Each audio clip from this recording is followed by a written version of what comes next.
What if I told you that for 35 years, a dead man carried the guilt of a murder he never committed? What if I told you that while he rotted in prison, the real killer was out there hunting? Tonight, we're diving into a case so twisted, so cruel in its irony, that it will shatter everything you think you know about guilt and innocence.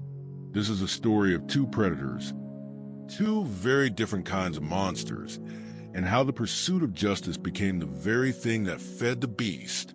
I'm your guide to the mind's abyss, and what I'm about to tell you will haunt you long after you close your eyes tonight. Because this isn't just about murder. This is about how we create our own demons. Picture this. It's 1982, and across the sultry landscapes of Florida and Mississippi, women are disappearing into their own nightmares. Not literally disappearing. That would come later. But something worse is happening. They're being stolen from themselves, violated, and then left to live with the memory. His name is Ronald Stewart, and he's 23 years old. Unremarkable face. Dead eyes. The kind of man who could sit next to you on a bus and you'd never give him a second thought.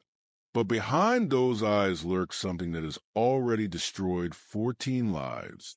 Stewart has a method, a signature that reveals the twisted mathematics of his mind. He hunts women like a predator studying prey. He overpowers them. He takes what he wants. And then he lets them breathe. Now, you might think that makes him less of a monster. You might think there's some humanity left in a man who stops short of murder. But let me ask you something that will chill you to the bone. What kind of psychology allows someone to cross every other line, to destroy a person's sense of safety and self, but then hesitates at that final threshold? Was it mercy? Was it fear? Or was it something far more calculating? The understanding that dead women can be witnesses, but traumatized women can be controlled by their own silence? By early 1983, Stewart's reign of terror is coming to an end. The police are closing in. But here's what no one realizes yet. While they're hunting one monster, another one is already among them. A monster who doesn't hesitate at any threshold.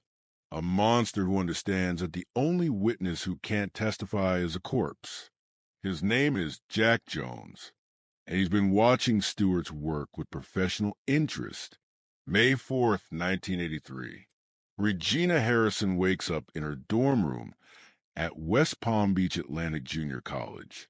She's 20 years old, that magical age where you still believe the world is fundamentally good, where trust comes naturally, where a stranger's smile doesn't immediately trigger alarm bells. She has no idea that today, someone has already decided she's going to die. Regina loves her morning bike rides through Westlake Park. There's something pure about it. The Florida sun warming her face, the wind in her hair, the simple joy of movement through a beautiful world. She mounts her bicycle that morning with the kind of unconscious happiness that only the innocent possess. But she's not alone on her ride. Multiple witnesses will later say they saw Regina that morning, pedaling to the park in the company of a man. Think about that image for a moment. Freeze in your mind like a photograph. A young woman on a bicycle, trusting enough to let a stranger join her morning ritual. Was she being polite when he approached her? Did he charm her with conversation about the beautiful morning? Did he ask for directions? Or was she already trapped, maintaining a facade of normalcy while every instinct screamed at her to run? We'll never know. Because by the time the sun set that day, Regina Harrison's voice had been silenced forever. Her body was found that evening. She had been raped with brutality that spoke of rage, of hatred, of something fundamentally broken in her killer psyche. Then she was strangled, slowly, methodically, while she looked into the eyes of evil itself. But here's where our story takes its first turn into the realm of injustice. Evidence at the scene was telling a story that no one was listening to. Imagine you're a detective in 1983. The community is terrified. The media is breathing down your neck. Your captain is demanding answers. And then, like a gift from heaven, Ronald Stewart gets arrested for a series of rapes. Stewart's mugshot lands on your desk. You've been staring at witness sketches of Regina's killer for months. You squint at Stewart's face. You tilt your head. You think maybe 5 months after Regina's murder, a detective makes a connection. The composite sketch looks similar, Ronald Stewart. Not identical. Not a perfect match.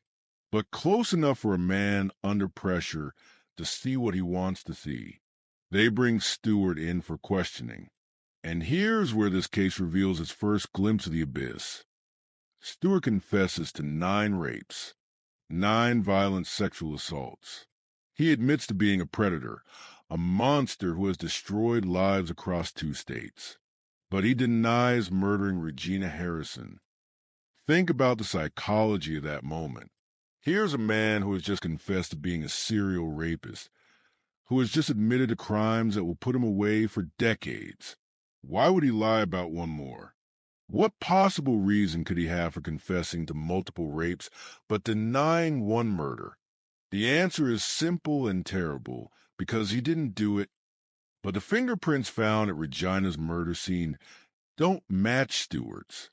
Let me say that again, because it's crucial to understanding how justice failed. The physical evidence does not match the man who will be convicted of this crime. The investigation should have stopped there. The case should have remained open.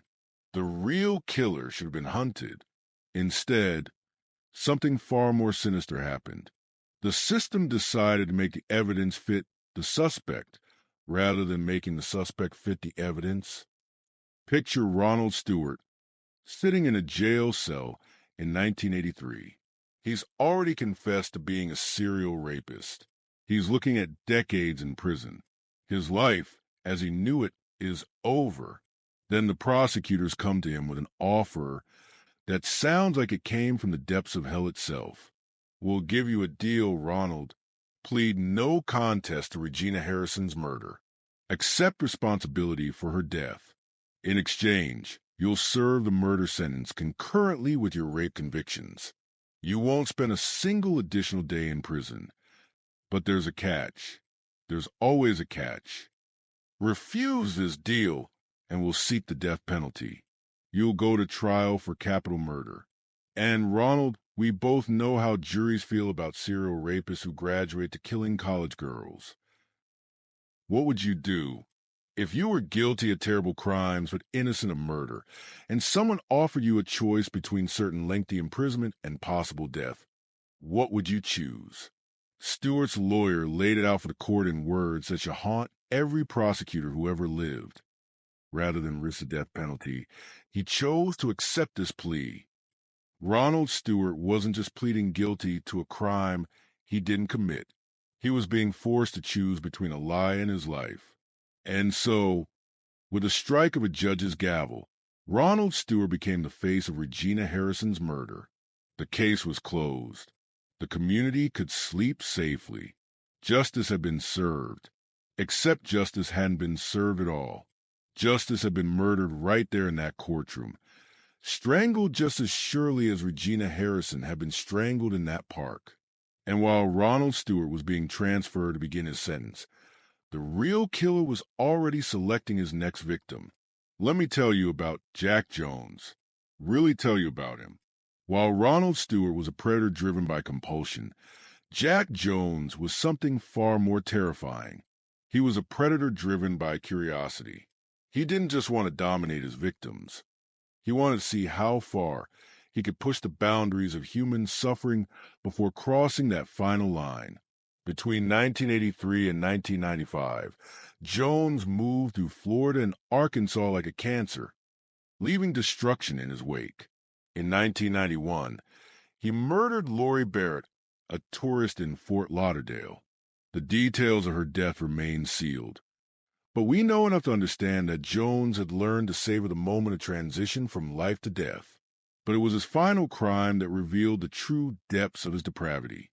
The crime that would finally expose him for what he really was, not just a killer, but a collector of agony. June 6, 1995. Bald Knob, Arkansas. Mary Phillips is working late in her accounting office. She's 34 years old, a single mother trying to build a life for herself and her daughter. With her is 11-year-old Lacey, a child who should be thinking about summer vacation, about friends, about all the innocent concerns that fill a child world. Instead, she's about to learn that monsters are real. Jack Jones enters the office. He's been there before. Earlier that day, in fact, he was studying the layout, memorizing the exits, calculating the risks. This is an impulse. This is planning. He announces a robbery. It's a lie, of course. Robbery was never the point. Robbery doesn't require what comes next. He binds both mother and daughter. And then he makes a decision that reveals a fundamental difference between a criminal and a monster. He decides that witnesses are unacceptable. Jones takes little Lacey into a bathroom. He ties her to a chair. And then he begins to strangle her, watching her face as consciousness fades from her eyes. But Jones isn't satisfied with simple murder. When he believes Lacey is dead, he takes a pellet gun and begins beating her head with a barrel. Again, and again, and again. Here's what Jones didn't know. Lacey Phillips was stronger than his hatred. Somehow, impossibly, she clung to life. When police arrived hours later, they began photographing what they thought was another corpse. Instead, they found survivor. This 11-year-old girl, brutalized beyond imagination, beaten and left for dead, opened her eyes and looked at the officer taking her picture. Her mother wasn't so fortunate. Mary Phillips was found strangled with a coffee pot cord, sexually assaulted, bearing the signs of a desperate fight for her life that she was never going to win. Prison sounds, heavy doors closing. Jack Jones was finally caught, finally tried, finally sentenced to death. The system that had failed Ronald Stewart worked perfectly when it came to Jones. For 22 years, he sat on death row in Arkansas. For 22 years, he had time to think about what he'd done, time to reflect, time, perhaps, to feel remorse. Instead, he spent those years crafting his final manipulation. April 24th, 2017. The state of Arkansas prepares to end Jack Jones's life with a lethal injection. At 52 years old, his body is about to pay for his crimes. His last words are to Lacey Phillips, the child he tried to murder. "I'm sorry, Lacey. Try to understand. I love you like you were my daughter." Can you feel the violence in those words? The pure, calculated cruelty? A man who had tried to beat a child to death, claiming love for her as he drew his final breath. This is the mind of a psychopath, incapable of understanding the destruction he'd caused, yet still manipulating emotions even in death. But Jones had been planning something far more elaborate than a deathbed apology. 10 years earlier, in 2007, he had given his sister a letter, a sealed envelope with very specific instructions. "Don't open this until 1 year after my execution." For 11 years, that letter sat waiting like a time bomb, waiting to destroy everything we thought we knew about justice. 2018, Jack Jones had been dead for exactly 1 year. His sister, following his instructions, finally opens a letter he left her. What she reads inside makes her blood run cold. It's a confession, not just any confession, but one filled with details that only Regina Harrison's real killer could have known. Details about her last moments. Details about where he grabbed her. Details about what he said to her as she died. Details that prove, beyond any shadow of doubt, that Jack Jones, not Ronald Stewart, raped and murdered Regina Harrison in 1983. The confession triggers a new investigation. Jones's body is exhumed from his Arkansas grave. DNA samples are taken. Tests are run. February 2019. 36 years after Regina Harrison's murder. The results come back. The DNA found at Regina's murder scene belongs to Jack Jones. Ronald Stewart, the man who died in prison in 2008, carrying away a murder he didn't commit, is finally posthumously exonerated. But exoneration for the dead feels like the cruelest joke of all, doesn't it? Let me paint you a picture of Ronald Stewart's final years. He's transferred to Mississippi to serve the bulk of his sentence for the rapes he actually committed. In 2007, he's sent back to Florida, his body already ravaged by the cancer that will kill him. He spent his last month in a Florida prison medical ward. He's 48 years old. He's been labeled a murderer for over 2 decades. Every guard who passes his cell, every inmate who knows his case, every visitor who looks at his file sees the same thing. The man who killed Regina Harrison. September 11th, 2008. Ronald Stewart dies alone in that prison medical ward.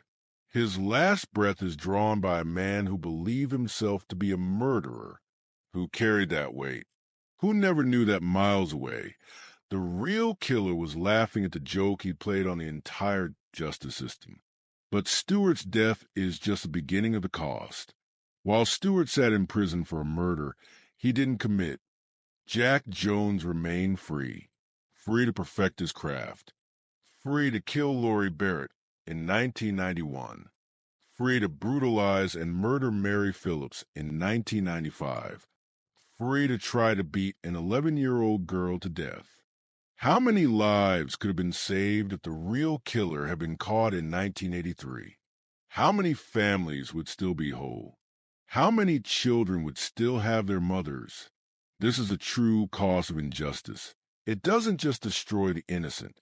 It frees the guilty to destroy others. In 2019, when the truth finally came out, the prosecutors who had convicted Stewart issued a statement.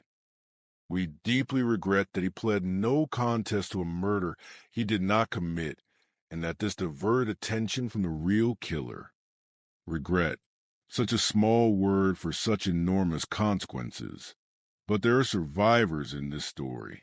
Real people who have carried this weight for decades. Lacey Phillips, the little girl who survived Jack Jones's attempt to murder her, is now a grown woman. She lived to see her mother's killer brought to justice. But what kind of life do you build on the foundation of such trauma? How do you trust the world again when you've seen its capacity for evil at age 11? The Harrison family learned in 2019 that their daughter's killer had finally been identified. But imagine the complex grief of that moment. Relief that the truth was known, rage that it took 36 years, and the devastating realization that they had grieved for the wrong man's conviction. And somewhere in the shadows of this story are Ronald Stewart's family members, people who lived for decades believing their loved one was a murderer, only to learn that he was as much a victim as anyone else. As we stand at the edge of this abyss, looking down into the depths of what went wrong, we have to ask ourselves, how does this happen? How does a system designed to find truth become so catastrophically blind to it? The answer lies in something deeply human, and therefore deeply flawed: our need for narrative.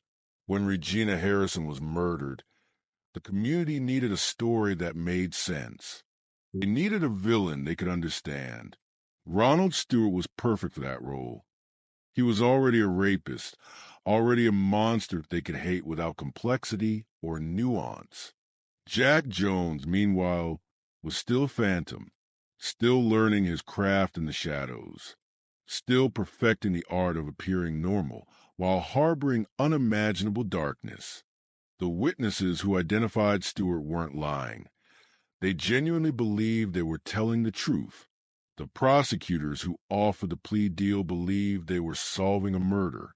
Stewart himself, choosing to accept guilt rather than risk execution, was making a rational decision within an irrational system. Everyone was acting logically. Everyone was following procedure. Everyone was doing their job. And yet the result was a catastrophic failure of justice that cost lives. This is what terrifies me most about this case. It's not a story of corruption or incompetence. It's a story of how our best intentions can create our worst outcomes. You know what keeps me awake at night about this case? It's not just that Ronald Stewart died innocent of murder. It's not just that Jack Jones killed more people while the wrong man sat in prison. It's the realization that this could happen again. Tomorrow, today, right now, somewhere in America, another Ronald Stewart might be sitting in a cell, and another Jack Jones might be selecting his next victim. Because the system that failed in 1983 is fundamentally the same system we have today. We still rely on eyewitness testimony, despite decades of research showing how unreliable human memory can be. We still offer plea deals that pressure innocent people to confess to crimes they didn't commit. We still allow the fear of the death penalty to coerce false admissions of guilt. And most terrifyingly, we still trust our ability to distinguish between different types of monsters. Ronald Stewart was a predator, yes, but he was a predator with boundaries. Jack Jones was a predator without limits. In 1983, the justice system couldn't tell the difference. In 2024, I'm not sure we've gotten any better at it. Here's what I want you to remember as we emerge from this particular corner of the mind's abyss. Evil is not always obvious. Sometimes it wears the face of the man sitting next to you on the bus. Sometimes it offers to help you with directions in a park. Sometimes it gives final interviews claiming remorse and love. Justice is not always just. Sometimes the very pursuit of closure becomes the instrument of injustice. Sometimes our need for answers blinds us to the truth. And truth, real truth, is often more complex and more disturbing than the stories we tell ourselves to sleep at night. Ronald Stewart was both victim and victimizer. He was a man who destroyed lives through sexual violence, but who also became a victim of a system that needed someone to blame for an even worse crime. Jack Jones was a predator who understood that the most effective disguise for a monster is the face of an ordinary man. He killed at least 3 people that we know of. He tried to murder a child. And he was so confident in his ability to manipulate the system that he planned his final confession as a posthumous joke. The system that failed Ronald Stewart eventually caught Jack Jones, but only after he had killed 2 more people and tried to kill a child. And that's the real horror of this case. It's not just about what happened. It's about what continues to happen every time we choose a convenient truth over the difficult truth. Every time we let our need for closure override our commitment to accuracy. Every time we forget that behind every case file is a human being whose life hangs in the balance. The case files are closed now. The DNA evidence is conclusive. The confessions are documented. Ronald Stewart has been exonerated 36 years too late. Jack Jones is dead, taking his secrets with him to whatever hell awaits monsters like him. But the shadow of injustice that this case casts is long and dark. It stretches across decades, across families, across our very understanding of what justice means. I started this journey into the mind's abyss by asking you what happens when justice becomes injustice. Now I'll leave you with a different question. What happens when we forget that the monsters we hunt are not always the monsters we catch? Sweet dreams.